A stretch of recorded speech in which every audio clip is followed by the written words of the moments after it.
Good morning সকলোকে। আজি যিহেতু স্কুল খুলিছে তেওঁলোকৰ আৰু স্কুললৈ দুইজনীকে ৰাতিপুৱাই নাস্তা পানী খাই লৈ ওলাইছোঁ আৰু দুইজনীয়ে পাণ্ডা বেগ লৈছে আৰু দুইজনী খোজকাঢ়ি গৈ আছে আৰু দুইজনী কেনেকৈ যোৱা দেখা পাই কাৰ বাৰু ভাল লাগিছে কমেণ্ট কৰি জনাবচোন।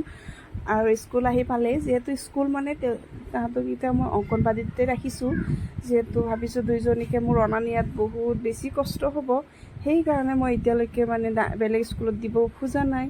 আৰু দুইজনীয়ে বাইদেউক নমস্কাৰ দি কেনে স্কুললৈ সোমাইছে আৰু দুইজনী যে ইমান মানে ভাল নাজানো পিছলৈ কি হয়, কিন্তু এতিয়া দুইজনীয়ে স্কুলত একেবাৰে উৎপাত নকৰে আৰু পঢ়া শুনা কৰি 1 ঘণ্টামান ক্লাছ কৰাৰ পিছত দুইজনীয়ে ওলাই আহিলে।